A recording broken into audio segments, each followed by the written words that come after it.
आज 7 ऑगस्ट पाहूयात राज्यात कुठे पाऊस होईल. सकाळचे 9:30 वाजलेत. हवामान पाहिला पाहिलं तर बंगालच्या उपसागरावरती एक चक्राकार परिस्थिती आहे आणि या ठिकाणी लवकरच कमी दाबाचं क्षेत्र विकसित होण्याचा अंदाज आहे.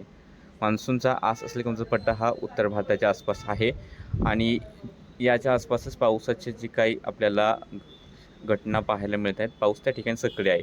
राज्याकडे उत्तरेकडून येणारे कोरड्या वाऱ्यांचे प्रवाह वाढू लागलेत. ढग कमी झालेले आहे उत्तर भागामध्ये आणि पाऊसही कमी होतोय.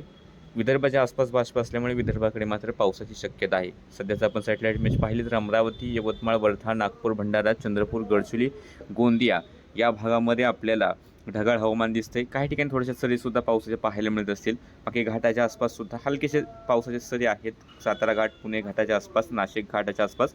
पण गेल्या काही दिवसांच्या तुलनेत पावसाचा जोर कमी होताना दिसतोय. राज्याच्या उत्तर भागाकडे किंवा इकडे दक्षिणेकडे सुद्धा मराठवाड्याच्या बऱ्याच भागांमध्ये सध्या वातावरण कोरडे होऊ लागलेलं आहे. कोकणातही काही अंशी ढगाळ वातावरण आहे, विशेष ढग नाही.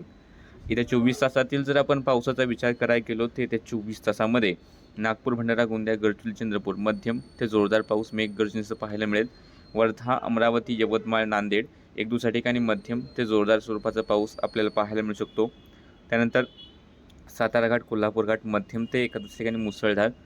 त्यानंतर नाशिक घाट, पुणे घाट हलका मध्यम पावसाची शक्यता आहे. कोकणाच्या उत्तर किनारपट्टील मुंबई, ठाणे, पालघर, रायगड क्वचित झाला तर हलक्याशा सरी होतील, ज्या शक्यता नाही आहे. रत्नागिरी, सिंधुदुर्ग मध्यम सरी पावसाचे पाहायला मिळतील. याही ठिकाणी खूप मोठा पाऊस होण्याची सध्या तरी शक्यता नाही. मध्यम किंवा एका ठिकाणसाठी जोरदार सर पावसाची येईल. त्यानंतर राज्याचे उत्तरेकडील भाग धुळे, नंदुरबार, नाशिक, अहिल्यानगर, छत्रपती संभाजीनगर, जळगाव विशेष पावसाचा अंदाज नाही. ढगाळ हवामान राहील. एखादा अपवाद वगळता काही जास्त शक्यता नाही आहे. आणि इकडे पूर्वेकडे सुद्धा बुलढाणा, अकोला, वाशिम, हिंगोली, जालना, बीड, परभणी, धाराशिव, सोलापूर, लातूर, हिंगोली हा जो भाग या ठिकाणी स्थानिक ढगनिर्मिती झाली तर थोडीशी शक्यता राहील, नाही तर जास्त शक्यता याही ठिकाणी नाही. पुणे, सातारा, सांगली, कोल्हापूरचे पूर्व भाग याही ठिकाणी विशेष शक्यता नाही. एखाद दुसऱ्या ठिकाणचा अपवाद वगळता याही ठिकाणी वातावरण कोरडे राहण्याची शक्यता दाट आहे.